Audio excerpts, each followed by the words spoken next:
Hola, ¿qué tal? Bienvenidos y bienvenidas a un programa más de Serendipity Podcast. Yo soy Freddy Estrada, soy psicólogo y soy uno de los directores de Serendipity. Y hoy estamos la gente de la producción y yo desde la ciudad de Sinacantán, Chiapas. Y estoy particularmente muy emocionado porque tenía 4 o 5 años que no veía a una persona a quien yo admiro mucho y que nos hizo un espacio en su agenda, porque ahorita van a conocer un poco acerca de lo que ella hace, ha hecho y los planes que tiene hacia el futuro. Y bueno, pues estamos con Margarita, aquí en su casa. Muchas gracias por recibirnos. Y es una mujer bastante admirable, no solo en todo lo que ha tenido que superar como persona, como mujer, como una persona que nació dentro de una comunidad de origen indígena. Y a propósito del Día del Reconocimiento de las Culturas y las Sociedades Indígenas en México, que bastante falta nos hace tocar más el tema para promover sus derechos y promover las igualdades que también deben de llegar a obtener, pues bueno, aceptó nuestra invitación y vamos a hablar mucho, largo y tendido acerca de lo que ha hecho y cómo podemos enterarnos, informarnos y ser personas mucho más conscientes y de alguna manera más igualitarias. Muchas gracias, Margarita. Bienvenida. Kolavalik tila talikabula nikonlita nae bone Margarita Pérez de la Torre Alina Calonta Sinacanta y Kolavalik. A Margarita, gracias por venir a visitarnos y mi nombre es Margarita Pérez y gracias por la visita. Gracias a ti por recibirnos y aquí que hicimos una revolución en tu casa, pero bueno, ya estamos. Sí, no te preocupes. ¿A ti no te gusta que te digan que eres una persona activista? Y ahorita vamos a hablar acerca de tu trabajo, de lo que has hecho y de lo que incluso estás haciendo hoy en día.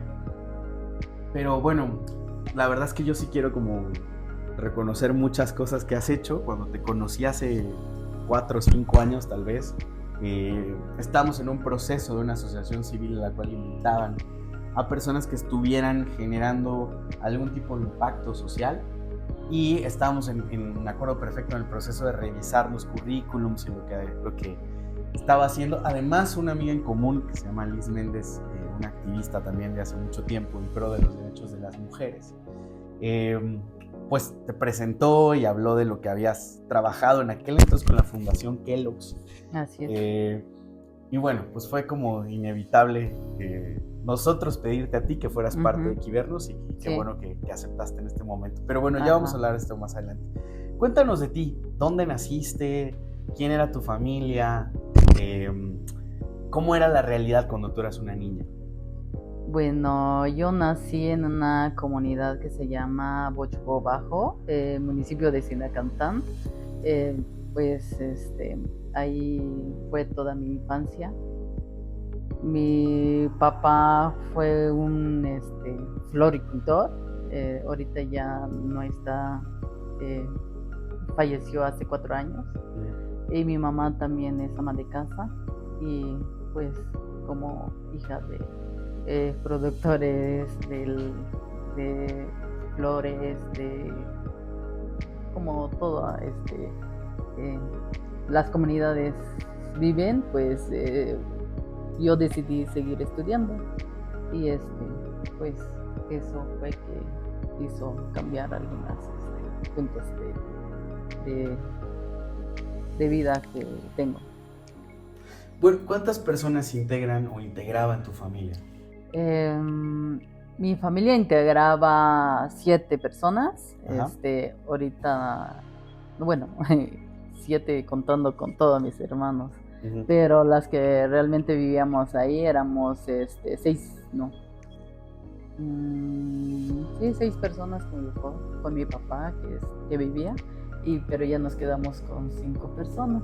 Uh-huh. Y entonces, sí, no. Y dice cuántos hermanos tengo. Sí, vivimos ahorita ya nada más 4 personas con mi mamá. En ese entonces, ¿tú cómo recuerdas tu infancia? O sea, ¿cómo es vivir en una comunidad que asumo, porque no conozco, es pequeña? Estamos hablando de que en los 80s más o menos. Así es, aproximadamente a los años 80. ¿Cómo era vivir? ¿Cómo fue crecer ahí?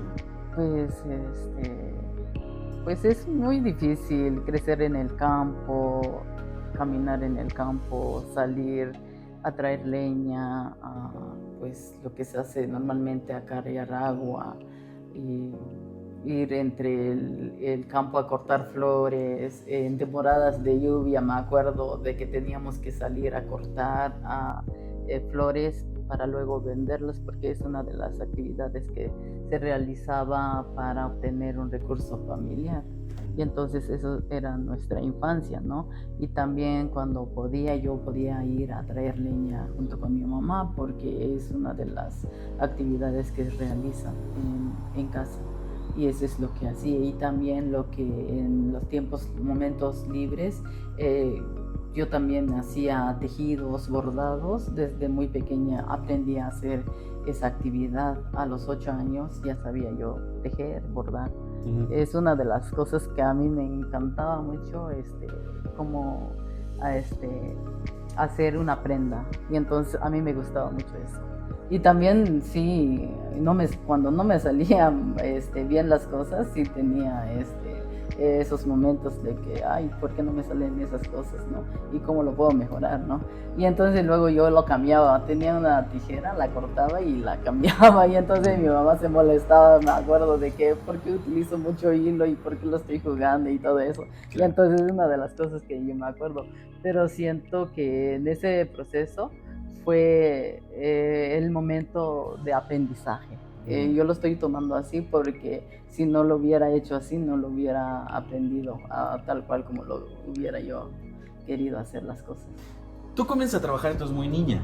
Sí, yo comencé a hacer ciertas actividades. Pues en la comunidad no se considera como trabajo, se considera como una actividad así como que es normal hacerlas, porque hay pues el trabajo que se ve en las comunidades que hacen las niñas o las infancias, no se considera como trabajo, sino que se considera como una actividad normal. Así la gente lo ve muy, muy normal, pero sí yo empecé a aprender el tejido, el bordado a los 8 años. Y entonces después de ese proceso, bueno, yo me acuerdo que cuando yo estaba en la primaria, me parece, en el sexto de primaria, entonces empecé a trabajar con una máquina bordadora. Y entonces ya empecé a ganar dinero en ese entonces. Y ya bordaba chal, cotón, donde la gente llegaba a buscarme para hacer ese tipo de trabajos. Ahí sí comenzaste a Ahí sí comencé a recibir ingresos de mis actividades. Y ya fue en esos años donde ya junto con mi hermana trabajábamos las dos, más en temporadas que se acerca a temporadas de fiesta, por ejemplo, que pasa en enero o en agosto, donde teníamos más cargas de trabajo. Que ahorita platicábamos que es porque los patronos de aquí de Sinacantán son San Sebastián. San Sebastián y San Lorenzo. Y San Lorenzo. Ajá, sí, esos son los dos patronos que se festeja en el pueblo. Uno pasa en agosto, que es San Lorenzo, y San Sebastián en enero. Alguno pensaría que al vivir en el campo vives necesariamente con carencias o que necesariamente tienes una economía baja o complicada. En el caso de ustedes como familia, ¿cómo lo describirías? Con una economía escaso, bajos recursos. Sí, siempre. A veces mi papá solo trabaja para el autoconsumo que necesitamos del diario. Sí.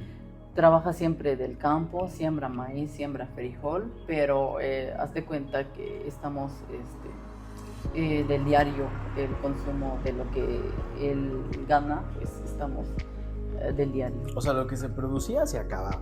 Así es. De lo que salía del campo es lo que nosotros tratamos de consumirlo, y pues a veces vivimos sin dinero. Claro. Pero no nos falta maíz y frijol, porque eso es cosa de lo básico que debe de estar en la casa. Claro. Es además hasta un tema cultural. Así es. Donde son frijol, maíz y sal y chile, es lo único que no debe de faltar. Así nos comentan mis abuelos, mis abuelas y mi mamá también. Claro. Esas cosas no deben de faltar en la casa, nunca. porque son cosas importantes que deben de estar en la casa, aunque no tengas dinero. Oye, Margarita, y bueno, tus papás deciden que ustedes, sus hijos, sus hijas, van a estudiar, solo tú lo decides. ¿Cómo es que comienzas tus estudios básicos? En un principio, cuando entré en la primaria, mi papá me inscribió en la primaria, y ya después de la secundaria, pues ahí ya no iba yo a seguir estudiando. Ya no tenía el consentimiento de él. Okay. Pero yo decidí desobedecer esa parte y seguí estudiando la secundaria. Estudié aquí en la cabecera municipal de Sinacantán, en la E105. Fue un proceso muy difícil porque no tenía el apoyo de mis papás. Y entonces logré terminar esa parte, y dije, cuando salí en la secundaria, ¿y cómo voy a seguir otra vez? ¿Qué voy a hacer, no? Ir a la prepa. Ajá, ir en la prepa. Pero luego la prepa acá es una telebachillerato, que solo es en la tarde. Y a mí se me hace muy difícil regresar de noche a mi casa.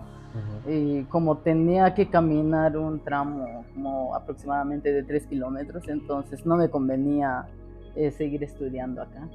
Y lo que decidí hacer es inscribirme en San Cristóbal, en Cebetis 92.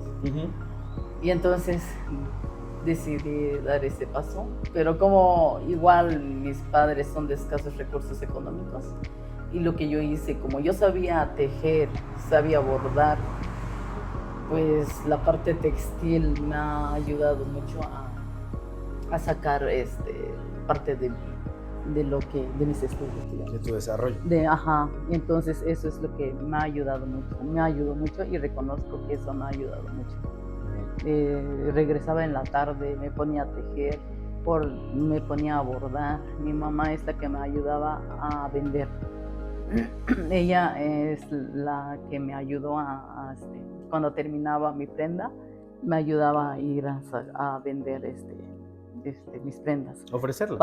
Y luego para obtener un poco de mis gastos del día siguiente. Y entonces fue así que logré terminar mi bachillerato. Porque no conté con ningún tipo de becas. En ese entonces no, pues estuve intentando solicitar la beca de Prospera, me parece.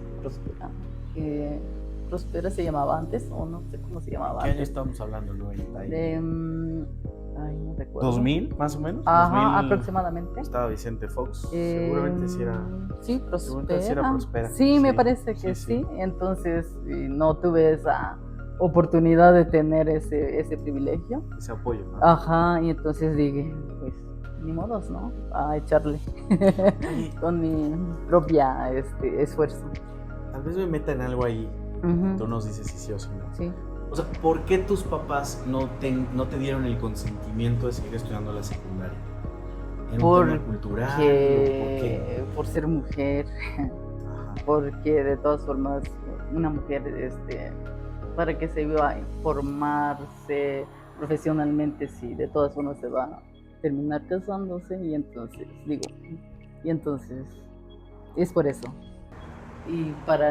Y luego también, si sale uno de su comunidad a seguir estudiando y que va a encontrar trabajo después, o solo va a ir a perder el tiempo. Esa es la creencia. Entonces, esa es una de las creencias que tienen los papás. Tú tenías 12, 13 años, o sea, imagínense, pues eras una niña. ¿Y cómo tomas la fuerza de decir, no importa lo que digan mis papás, voy a viajar? Porque además tu comunidad de aquí de donde estamos grabando no está cerca, o sea, más lo que tenías que caminar y demás. O sea, ¿cómo tomas esa decisión de decir, voy a seguir?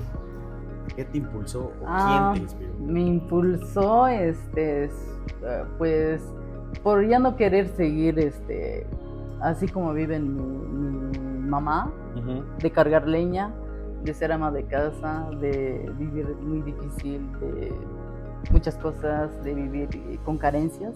Y eso es lo que me puse a pensar. Y a veces yo cuando iba a la escuela siempre y decía como es pesado, pero yo creo que voy a lograr si yo quiero, porque nadie me ha dicho nada de que yo no puedo hacer las cosas y entonces voy a ver qué pasa, ¿no? Claro. Entonces decidí seguir estudiando. Y entonces tus papás te dicen no y tú dices sí y comienzas a viajar todos los días. Así es. 3 años de tu vida de alguna manera preguntándote tal vez estoy haciendo lo correcto, ya debo de dejarlo. Sí, llegó el momento de que yo en el camino de mi casa, cuando estudié en la secundaria, mejor lo dejo porque esto es muy pesado, porque mi gasto se llevaba en la secundaria y entonces decían, es muy pesado para mí, mejor ya ni vengo mañana, pero luego amanece otro día y luego mejor voy, ¿no? Entonces y así la seguí, pero hasta terminarla. Y entonces fue que decidí mejor, le echo ganas y qué tal y si encuentro trabajo después, ¿no? Y entonces eso me automotivé, se podría decir. Oye, ¿y esta idea de las mujeres para qué van a la escuela es algo que en ese entonces sucedía en todas las casas? ¿Solo era particular de tu familia? ¿Es común ahora también? Era muy común en mi generación, se podría decir. En tu época, sí. Ajá, y actualmente pues yo veo que las chicas tienen más libertad de seguir estudiando. Una cosa que a veces que ya no la quieran aprovechar y yo siento que es más eso, pero sí veo que ya están más, los papás están más conscientes de que los hijos deben ir a la escuela, a comparación de la generación de mi papá, porque tenía otra idea, otra mentalidad, y eso fue muy difícil, se podría decir, trabajarlo, porque costó mucho que me entendiera. El proceso de salir, de conocer personas, de hablar con otras personas, de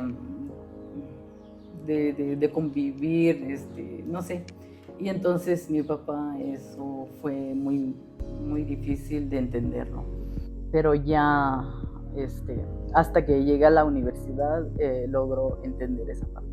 O sea, 6 años de tu vida estuviste de alguna manera remando sola. Así es. En la prepa me apoyó un poco. Ya.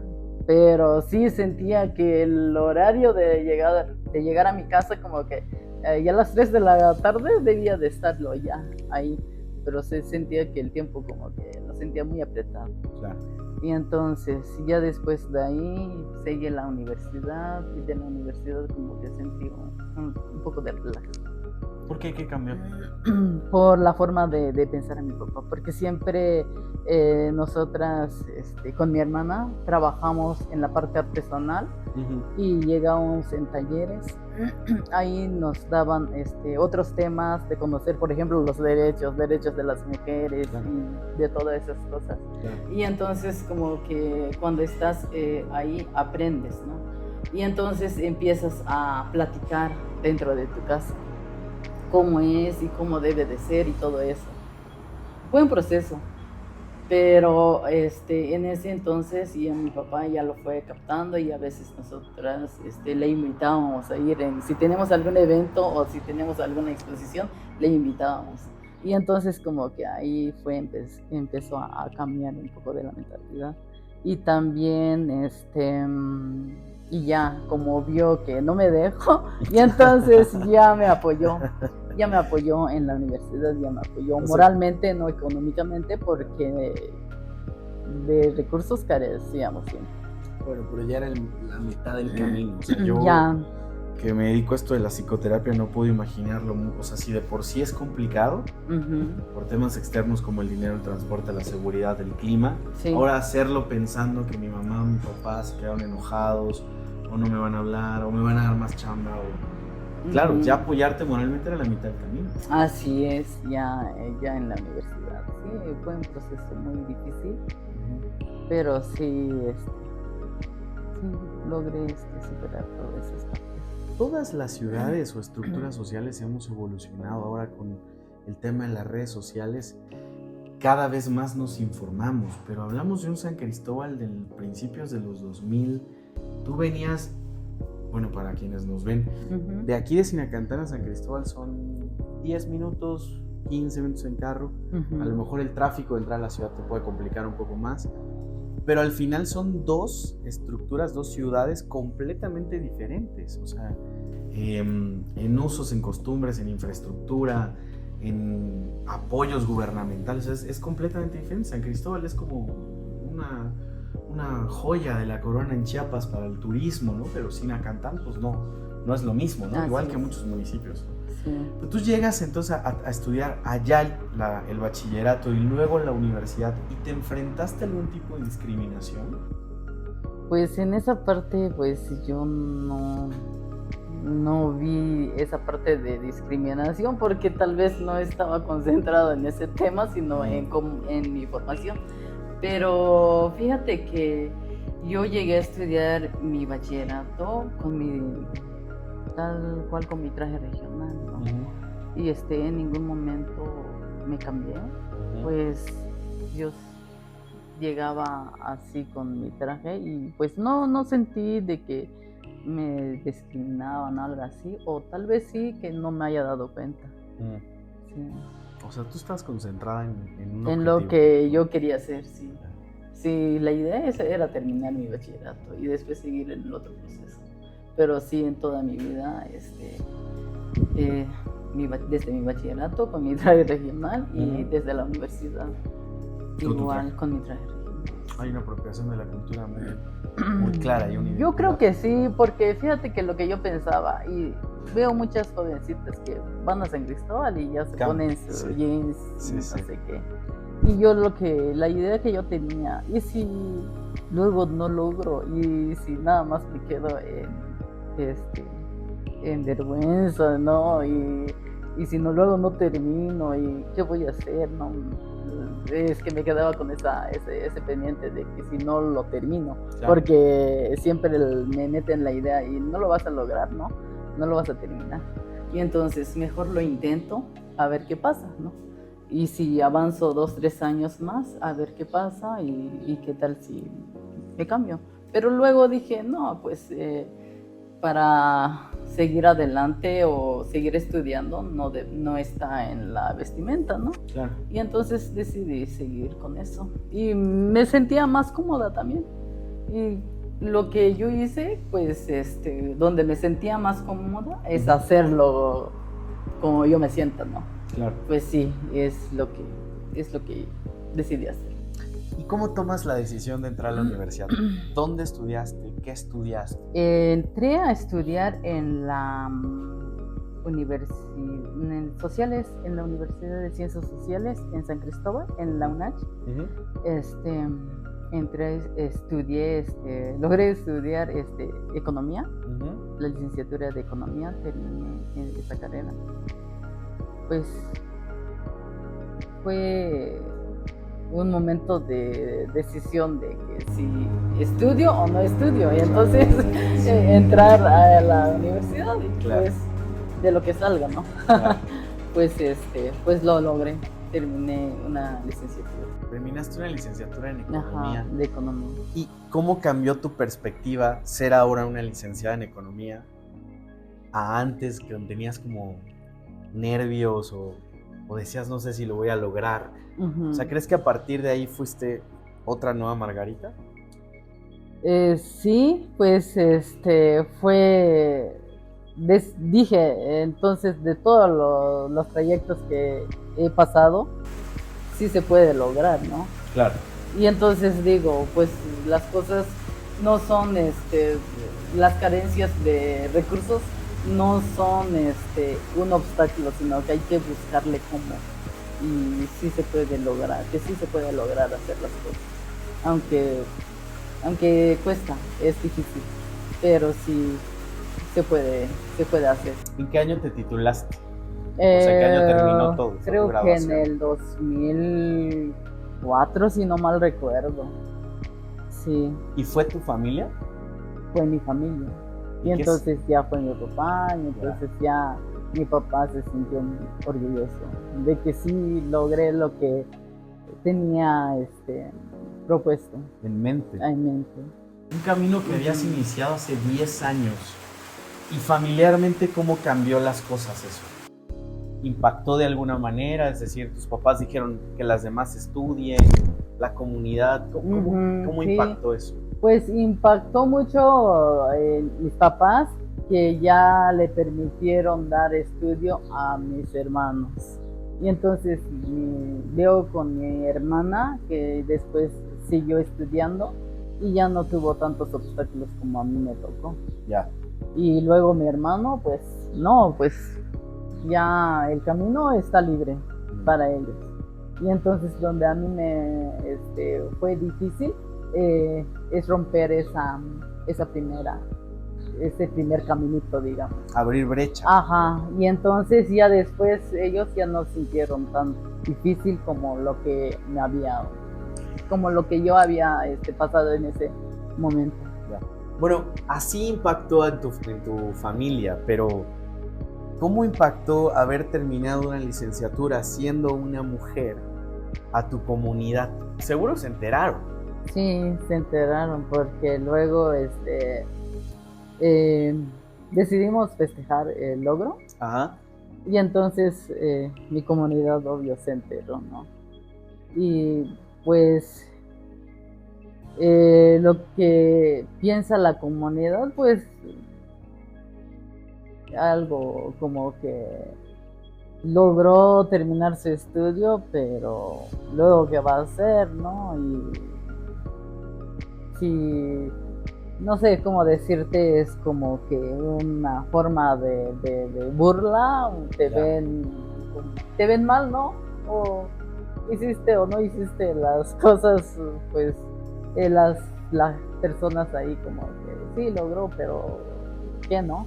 Y entonces ya es licenciada, pero de todos modos debe ser mamá, de todos modos debe como que lo casarse. ven así como que muy no te dan ese valor de que el logro que has hecho, ¿no? ¿Por ser mujer o por pertenecer a la comunidad? Yo creo que por pertenecer a la comunidad. Primero, mucha gente lo vio mal porque nadie ha logrado una licenciatura así. Pero luego veo que surgió algo bueno porque muchas de las jóvenes que vinieron detrás de mí decidieron seguir estudiando.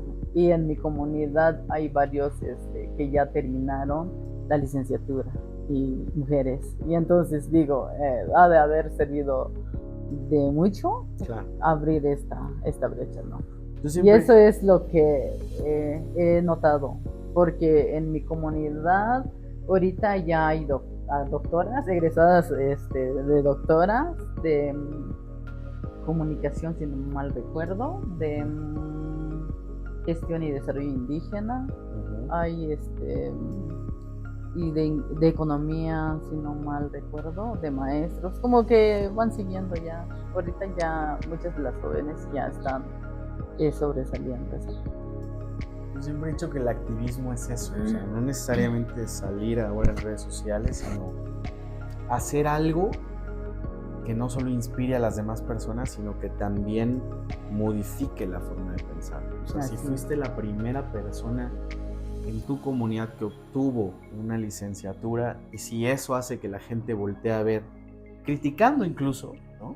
Así es. Porque seguramente esperaban ahora va a ser una mamá con título. Ajá, ¿no? Porque decían, y ya está grande y sigue estudiando, ¿no? Y entonces como que, las jovencitas, a veces cruzamos en la calle y me dicen, ya está grande y sigue estudiando. Ay, a veces como que me quedo, sí, porque ellas ya son mamás, ¿no? Tan jovencitas, ¿no? Claro, sí. Y sí, pues suele suceder en las comunidades.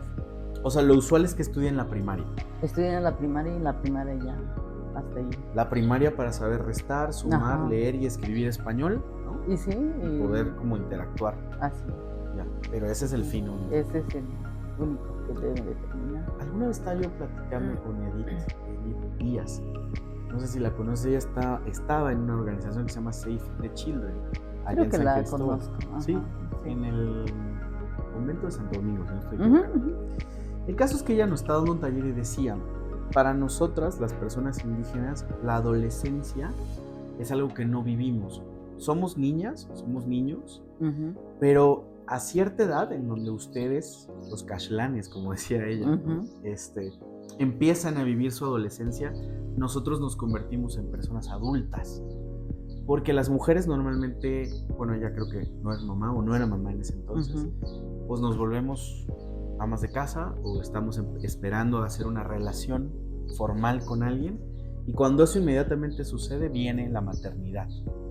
Y los hombres, incluso también las mujeres, le entran más al trabajo, o sea, se acaba la escuela, se acaba este como cobijo familiar, ¿no? Que a lo mejor muchas personas en el mundo lo vivimos hasta que somos mayores de edad o ya ves que ahora ya tienen 35 años, están estudiando la maestría y el papá todavía lo paga, ¿no? Ajá, pero bueno, en el caso de ustedes, si es así, o sea, lo que ella explicaba, si es algo que se vive como una realidad o aquí en Sinacantán es distinto. No, pues así como te comentó Edith, pues no hay una vida así como de infancias de niños, sino que siempre debes de estar a lo que hace el papá, ¿no?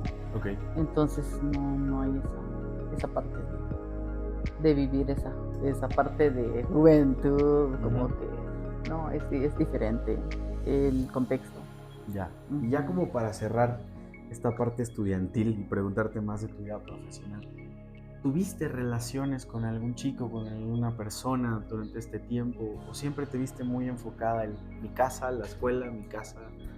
Yo siempre me enfocaba de la casa a la escuela. No perdía nunca el objetivo que yo quería hacer. Claro. Y entonces no hubo ese momento. O sea, viviste una vida estudiantil muy diferente a las de tus compañeras. Sí, totalmente diferente. Ya. ¿Y te quedan amistades? ¿En la universidad, en la prepa? Sí, en la prepa sí, y también en la universidad. Ya. Sí. Bueno, terminas, acabó el festejo, la inspiración para toda tu comunidad. ¿Y cómo comienzas a trabajar? O sea, pues sí, estaba yo trabajando y estudiando. Sí. Fue, como te comenté, fue un proceso muy difícil. Desde que yo estaba estudiando en la mañana, me acuerdo que recibía una hora de inglés. Salía desde muy temprano de mi casa y ya para ir a tomar mi clase de inglés de 1 hora. Después salía y a las 9 de la mañana entraba al trabajo. ¿Dónde trabajabas? Trabajé en una asociación civil que se llama Casa del Escritor. Ahí comenzó toda la aventura. Sí. Y sí, entraba a las 9 y salía a las 4 de la tarde del trabajo. Y de ahí pues tenía clases de 4 a 10 de la noche. Y entonces así fue. ¿Y cuando terminas la licenciatura sigues trabajando en la asociación civil? No, salí antes como 1 año y medio. Me retiré ahí porque ya sentía como que era muy pesado. Me retiré para buscar otro espacio de trabajo. Y justo cuando estaba por terminar, o ya terminé la carrera, me parece, igual entré a trabajar en Save the Children fueron pocos meses, como 3-4 meses. Estuve trabajando ahí, pero me acuerdo que cuando yo recién egresé de la carrera. Ya.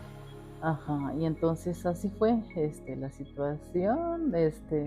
Después de trabajar ahí, pues comencé a trabajar me acuerdo que fue en otra organización también que no me gustó, y entonces me retiré.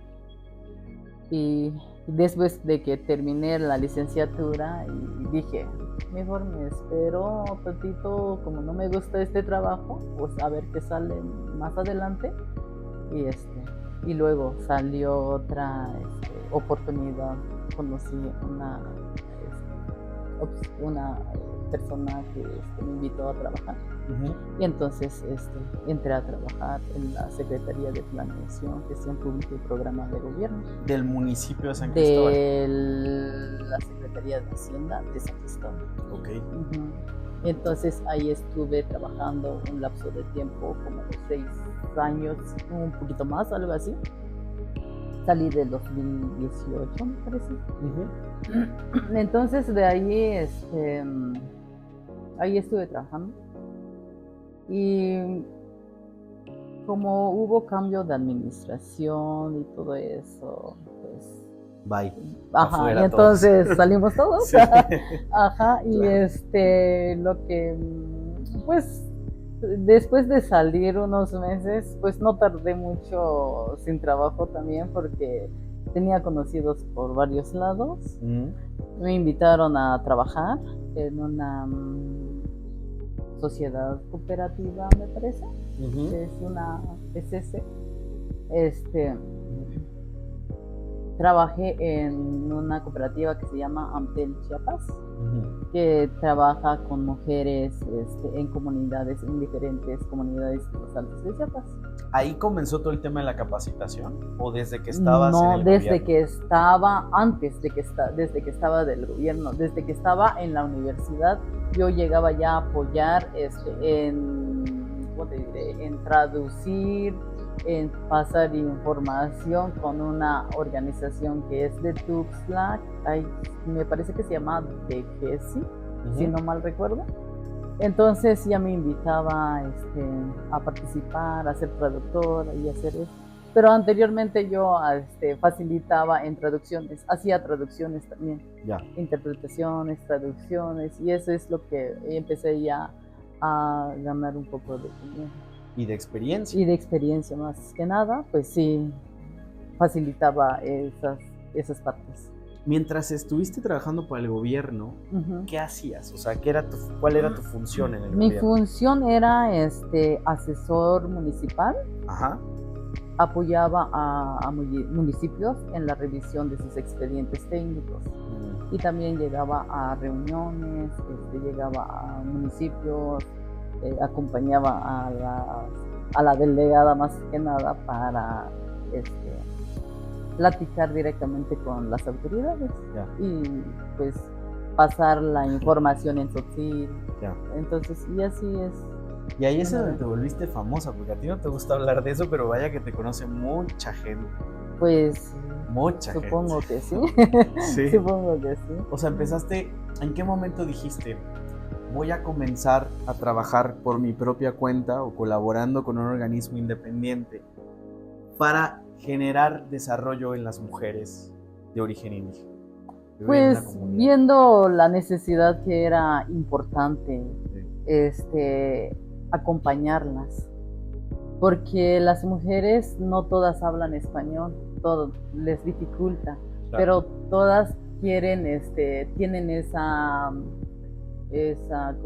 inquietud de salir adelante, de conocer, y entonces fue ahí donde dije, y si la apoyo tantito, y entonces, ¿y cómo va mejorando esto, no?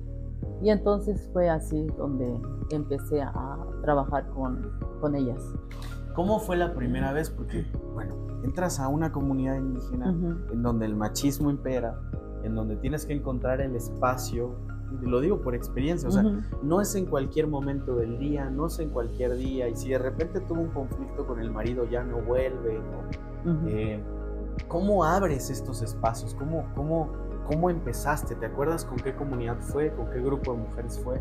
Primero fue con un grupo de mujeres que viven ya en la ciudad, donde ya viven la violencia, pero están más como que ya más protegidas. Sí. Y entonces ahí empiezan a compartir las experiencias. Empezando compartiendo sus propias experiencias es donde hay ayuda a otras mujeres. Sí. Y entonces eso fue un primer acercamiento. Ya después, cuando trabajé directamente con comunidades, y es difícil porque sus esposos no las dejan ir, Claro, es que porque para qué van a ir en una reunión, sí. qué tanto les van a enseñar, y entonces son cosas como que las intimida y a veces sus esposos son golpeados por asistir a tal lugar. Claro, sí. Y entonces es un proceso difícil, pero con el acompañamiento que se le da, se le tiene que dar, decir que no les estamos enseñando cosas malas, sino que es para el bien, para su familia, para el futuro de sus hijos, para que tengan una mejor vida y todo eso. Ujú. Y entonces depende con quién líder llegas a la comunidad para convencer a otros compañeros. Tratar siendo una mujer con un líder de comunidad hombre, ¿te costó? O como ya vienes cobijada a lo mejor por una asociación civil o por el gobierno es más fácil. Yo creo que cuando voy cobijada con una organización de la sociedad civil, Sí. eso ayuda un poco, porque depende mucho en el momento cómo te presentes, porque si no te presentas bien, causas malos entendidos, y en ese malos entendidos, pues eso te limita a hacer ciertas actividades dentro de la comunidad. Tienes que desde un principio buscar la forma de cómo entrar, de cómo querer trabajar con el grupo de personas. Ya. Sí. Escuchan un poquito de agua es porque nos está lloviendo. Vamos a intentar hablar un poquito más fuerte. Va. Uh-huh. Bueno, y terminas en el 2018 con el gobierno, te vas a una asociación civil, comienza tu camino más independiente, vamos a decirlo así, o volviste a trabajar con el gobierno? No, ya no volví a trabajar, sino que ya estoy más, digamos, independiente, digamos. Ajá. Porque igual trabajé un tiempo con una investigadora y entonces me dediqué a hacer entrevistas, a acompañar, a hacer traducciones y hacer toda esa parte. Pues ahí pasó un lapso de tiempo también. Oye, Margarita, tú has recibido algunos premios por parte del estado de Chiapas. ¿Cuáles han sido? Sí, he recibido una que es el Premio Estatal de la Juventud en 2008, sobre artes populares.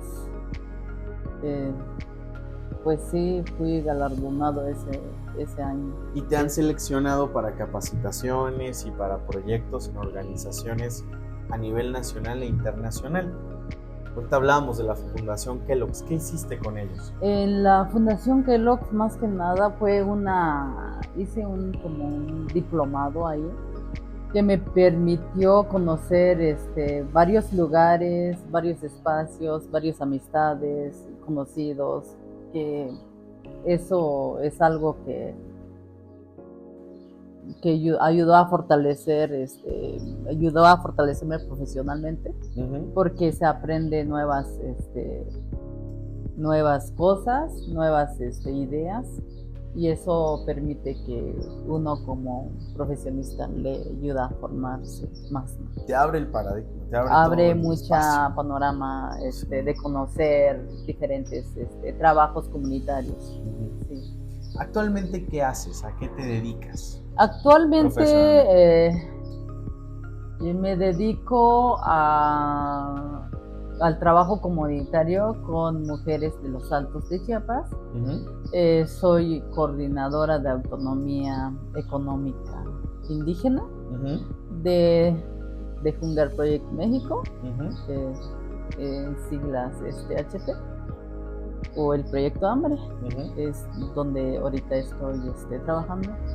¿Qué hacen? Ya llevo voy para 4 años, me parece. Ya. Ahí, ¿qué hago ahí? Pues yo como coordinadora de autonomía económica es acompañar a mujeres o grupos de mujeres que están conformados en el trabajo en las comunidades, cómo ellas pueden sobresalir en sus actividades, cómo cómo pueden obtener una mejor calidad de vida con con los trabajos que ellas están haciendo, pero el acompañamiento que yo hago es a través de algunos módulos de temas que les imparto. Nosotros le decimos módulos de FIES, sí, que es Economía Feminista Intercultural de Economía Social y Solidario, donde estamos viendo muchos temas, por ejemplo, liderazgo transformativo, derechos de las mujeres, precio justo, marketing digital, varios temas ahí que tienen que ver de la comunidad y cómo pueden mejorar su propia actividad. Sí. Y sobre todo yo impulso a las compañeras para que ellas mismas puedan realizar sus propias actividades, que no siempre yo estoy apoyándolas, sino cómo puedo transmitir ese conocimiento donde pueden jalarse, se podría decir, ¿no? Claro. En qué momento pueden salir ellas, porque es complicado, como mencioné anteriormente, de que es complicado salir de sus comunidades, porque de ahí nada más terminan su primaria, las jovencitas, y entonces se quedan en la casa. Pues bien les va si saben tejer o hacer alguna actividad, pero donde ir a vender, entonces es lo más complicado. Pero en el caso del trabajo que yo estoy realizando es cómo impulso a las compañeras que aprendan nuevas formas de sacar sus productos que producen la comunidad, por ejemplo en las redes sociales. He tenido una bonita experiencia con una compañera que estoy impulsando a sacar su trabajo mediante las redes sociales, que ella lo realiza, y ya ella solita lo va subiendo, consigue su propio cliente, y entonces como que eso es lo que estamos buscando, ¿no? O sea, esta fundación colabora contigo y a través de ti y de tu equipo llegan a las comunidades y hacen un poco de concientización y después maneras de desarrollo económico. Pues es lo que la organización es lo que está buscando, pues lo que yo hago, pues hacer ese tipo de actividades. Ya. Ok, pues muchísimas gracias por tu tiempo y por tu espacio, por platicarnos acerca de tu vida profesional y tu vida personal. Me da mucho gusto volverte a ver después de 4 años, como decía al principio. Y qué bueno que sigas siendo un ejemplo para más mujeres, para más hombres. Una mujer que está muy abrazada a su cultura y que se ha parado como en foros de diversos temas, no solo en este estado, sino fuera del estado, y que ha sido objeto de reconocimiento, como decía, de organizaciones como Givernos, que fue la que nos presentó, sí, y de otras organizaciones que no solo aquí en México, sino fuera de él, te invitan a trabajar como un punto focal y principal para desarrollar a otras personas. Me da muchísimo gusto y muchas gracias. Gracias a ti, gracias por la visita y gracias por la invitación de compartir esto contigo. Ya solo para cerrar, a propósito de la conmemoración que tenemos este mes de agosto, ¿algún mensaje que le quieras dar a las personas que te escuchan? Pues que le echen ganas a lo que se proponga, porque no hay límites y no hay nada imposible que no se pueda hacer. Gracias. Pues gracias a todos y a todas. No olviden darle seguir a nuestro canal de YouTube, picarle a la campanita para que cada que haya un video nuevo te aparezca la notificación. Y vamos a dejar los datos de Margarita por si tú eres una persona a la que te gustaría trabajar en algún proyecto con ella o con todo el equipo que tiene. O te gustaría venir a conocer Sinacantán, en donde hay telares y manteles hermosos como este que está aquí en nuestra mesa. Pues bueno, siempre es bueno tener comunicación y conexiones. Muchas gracias. Muchas gracias. Y nos vemos en el próximo capítulo. Adiós.